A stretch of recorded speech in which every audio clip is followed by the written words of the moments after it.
Hello viewers, welcome back to MYCAS College YouTube channel. The Tea That Matters Season 2 is on. Here we have Dr. Bhagyalakshmi, who is an accomplished dentist, sharing insights from her life's journey and also sharing some vital inputs on oral health. Do watch this podcast and share your views in the comment section. Hello ma'am, welcome to MYCAS College. It's a pleasure to have you with us today. You are a well-known dentist. Along with that, you are also very active in networking, cultural programs, and also into research. So it will be a pleasure for us to explore your life and your journey. Welcome once again, ma'am. Thank you so much. It is my pleasure to be here, and thanks again for welcoming me. Ma'am, before we get into the detailed discussion of your journey, I have one question which I'm very curious to have an answer. While I was going through your Practo account, I came across some wonderful stories which gave some great reviews, and I'm interested to know what makes you such a successful dentist in Mysore. So, I think for a dentist to be successful, I feel more than the clinical skills, it is your skill in having that ability to connect with your patients. I spend a lot of time in understanding my patients, hearing their concerns and listening to them. It's always important that you give that time to listen to your patients because sometimes the patient will come in with a small cavity. I mean, as a specialist, I know it's a small issue, but probably for the patient it is a big concern. So it's always important to sit and listen to their story, and when you listen, and then only it actually gets completely cured. It can be other way also. Sometimes they come with some damage beyond repair, but they might be thinking that this is a small issue. So it takes a lot of time to make them understand like this is beyond repair and what needs to be done, all that. So more than giving your time on the chair, treating the patient, it's always important to sit and talk, to understand them and to be heard. So I feel that's very important, connecting with your patients. And apart from that, I also believe in upgrading my knowledge because dentistry is evolving and it's important that you keep updating your skills. And I also believe in basics and traditional patient-centric approach. So what you see on the reviews is probably a reward for all these efforts. So basically, you are a good listener and you are empathetic towards your patients, and you believe that differentiates you from most of the other people. I think so. Right, ma'am. So this takes us to the second question. Where are you from? Where did you do your schooling, and how good a student were you when you were in school and college? I did all my schooling in Bangalore. So my education happened in Bangalore, all my UG, PG, everything. Then got married to Mysore. Since 2008, I'm in Mysore. And yeah, what was the second part of the question? Were you a bright student in school? I would say I was a sincere student, always wanted to be a topper, and I used to put a lot of efforts in that, but it never happened. I used to end up being third always. Yes, but I was very sincere and consistent, and I used to put a lot of effort. But yes, that taught me a lesson very early on that consistency is more important than perfection. Right. Are you the first person in your family to choose the field of medicine, or do you have a background of medicine in your family? As such, in my family, we don't have any such medical background. But my eldest sister, Dr. Manjula, she is a doctor, and she's been my role model throughout my journey, not just academically, but also in terms of values and ethics. So watching her has really shaped my mindset and has inspired me to take up a career in healthcare field. Right, ma'am. Ma'am, could you please tell us about your family and their support in your journey to be a successful dentist? My family has been the biggest support throughout my journey, right from my mother, Mrs. Lakshmi, from my early years to my husband, Dr. Avinash now. They've been a great support and they've always prioritized education and growth for me. And I remember when during my early years, my mother used to tell me always that it's an education which nobody can snatch away from you.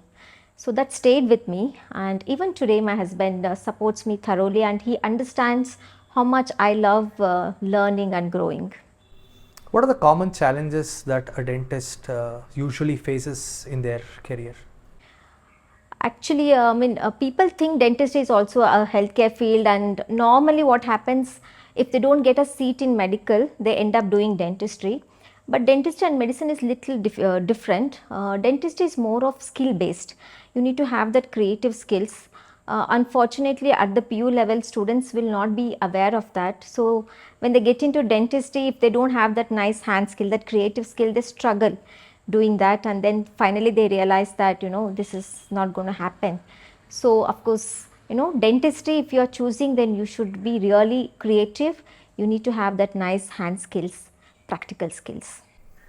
Have you ever felt that dentistry was not for you, or have you always enjoyed being a dentist? I enjoy being a healthcare professional. I wanted to be in this field. As I mentioned already, my sister is my role model. So watching her, definitely I wanted to be in the healthcare field. Wanted to be in medicine, but due to some reasons I couldn't opt for it. I had to pick dentistry only. Doing dentistry has really shaped me, and I am creative, and it has polished my skills, and I really enjoy being a dentist. So, no regrets. Absolutely no regrets. I like to bring smile in people's faces, and I'm good in that. So with my dentistry skills, I'm doing that. Ma'am, there is another very interesting aspects that we came across while going through your profile. Generally, medical practitioners end up doing fellowships. They would work more on their clinical skills. But when we went through your profile, we understood that you have done a PhD in dentistry. It was a very rare case. What prompted you to take up research, and how does research, or what motivated you to take up research? So I have a very keen interest in upgrading myself, and having that latest technology advancement to be updated in that. And I know that PhD is the highest academic degree, and when I know that, I really needed that.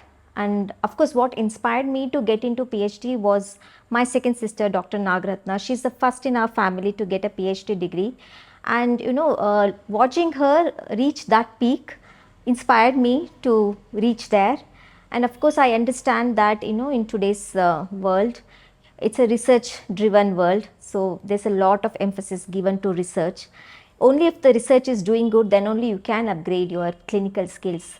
So I wanted to be in research, and I wanted to be at the peak of my academic journey, so I got into PhD. How easy or difficult was your research journey, ma'am? It was very difficult. It's absolutely not easy. It has its own ups and downs. Also being a woman, and I did my PhD after my marriage and when I was pregnant. So of course, without family support, it was not possible. It was tough, more tougher because I was pregnant, and I was I was going to be a mother, and I was a wife, and being in Mysore away from my mother and sister, who has always been my inspiration.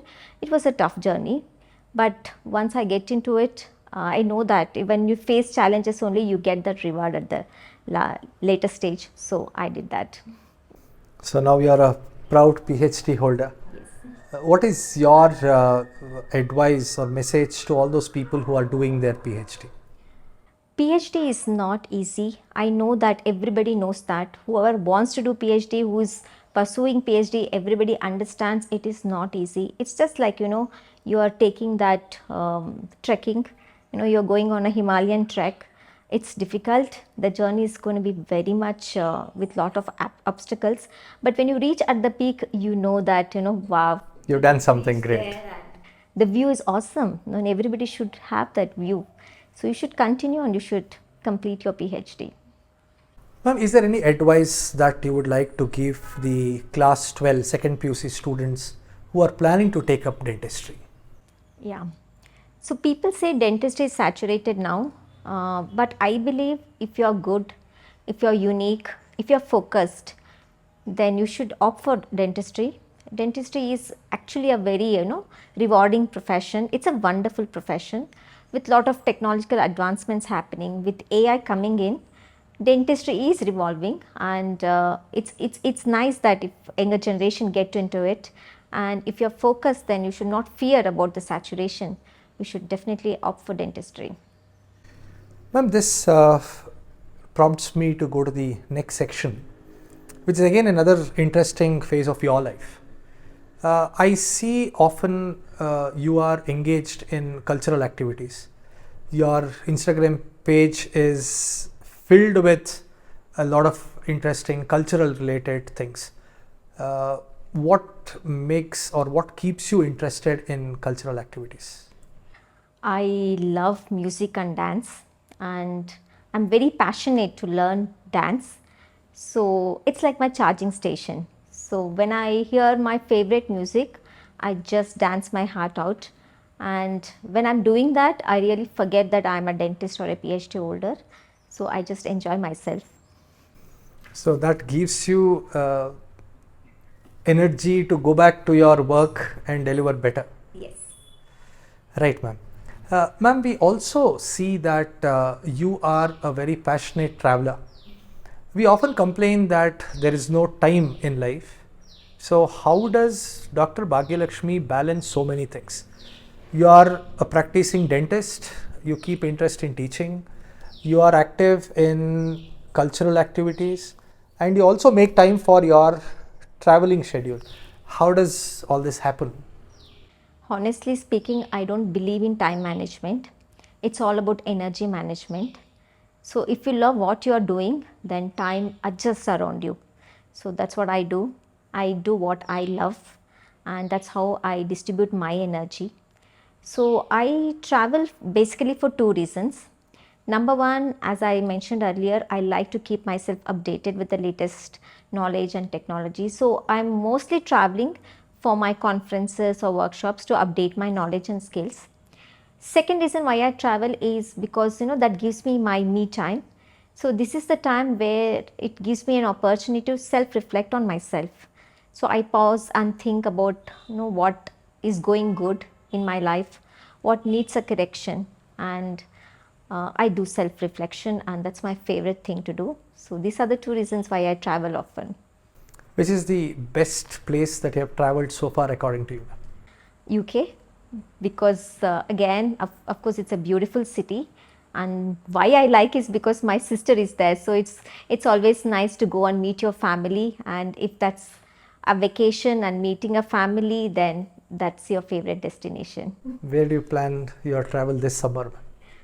Hopefully, I've not planned anything because of the war going on. I am just hoping it stops, and then I can do my planning. If not, I'm sure by now I would be definitely in UK, because normally at this time every year I travel to UK. Right. We wish you safe and happy travels all the time. And there is another thing in which you are deeply involved. You often invite me to these BNI meets. I'm sorry I've not been able to do it.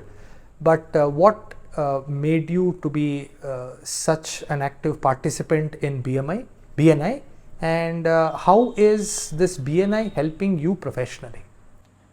All my life I have been an academician, a researcher, a clinician, sometimes administrator also. I always wanted to be an woman entrepreneur also. So BNI has given me that platform, and BNI is a global network organization where professionals give and support your profession by providing valid referrals. So BNI has given me visibility, it has expanded my network, and through this platform I am able to create awareness in the public about good oral health practices. Ma'am, this encourages me to ask this question: how important is oral health? Oral health is for overall health. Unfortunately, people think dentistry or oral health is all related to cosmetics. Of course, it is cosmetics, but that is the last thing. The primary thing about dentistry is to improvise your oral health, because oral health is connected with your general health. So only if your oral health is good, then only your entire body systems are going to function normally, be it blood pressure or be it your heart health, any systemic health. If oral health is good, then your general health is good. Most of the systemic illness, it can be diabetes or hypertension, cardiac illness, these symptoms are first seen in oral. So when we see patient, when we check them, we immediately get to know that okay, there's something wrong in their systemic health. So we ask them, are you diabetic? So mostly people say, no, I'm not diabetic. No, I've recently checked, I'm not diabetic. Then I tell them, please go and get one blood test done. So when they come back with the high blood sugar values, they are diabetic, because seeing their oral condition, we can tell them that they are diabetic. And when we tell them, they are so surprised. And initial symptoms is of course seen orally only, and at that stage it is quite reversible. But if you ignore that, then whatever happens then is not reversible. Then you need to get on lifelong medications. So oral health is definitely important if you want to stay healthy throughout your life.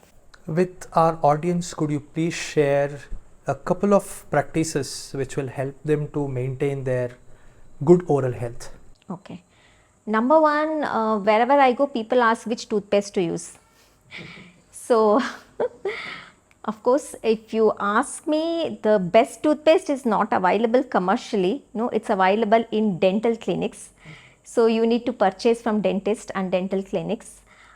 Please don't go with toothpaste which says, Nimma toothpaste uppidya, charcoal idya, adidya, ididya. So, all that is just a gimmick. It's an advertisement. So, please use the toothpaste which your dentist recommends. Normally it's available with dental clinics or sometimes online. I'm not sure it is available in markets. And which brush to use, people end up buying a nice hard brush, okay, extremely hard, because they feel that when you brush your teeth, you should brush so hard that you feel nice. But you should always buy a soft or extra soft brush only. You should never use a brush which is hard.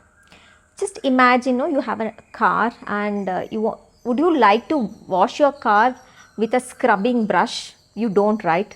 Similarly, you have a nice silk saree. You will not end up washing it with a brush, scrubbing brush or something. So you need to take care. So similar way, you can't brush your teeth like how you scrub your vessels or other things. You need to always use a soft bristle or a extremely soft bristles only. So when you use a paste, if your paste is giving a lot of foam, then it's not a good paste, because that's not a paste, then it becomes a washing powder. Okay, so your washing machine gives a lot of foam. So your toothpaste should not be doing that. So a good toothpaste will never give that kind of foam. So use a pea-sized paste only with a extra soft brush, and brush twice daily. It's very important, morning and night. And some people ask me, should I use a mouthwash? Advertisements say that you should use a mouthwash, but I would say please don't use it unless your dentist has recommended. If a dentist has recommended, use it for that prescribed period only, not beyond that. Ma'am, generally we hear people going for blood sugar test, BP test, and nowadays getting their heart checked has also become a very common thing. We don't go to a dentist and ask the dentist to check our teeth. So as a dentist, how often or when should we go for a dental checkup? So people, they are very, concerned about their general systemic health, heart, diabetes, BP, all that. They ignore teeth, thinking that it is for good looks only.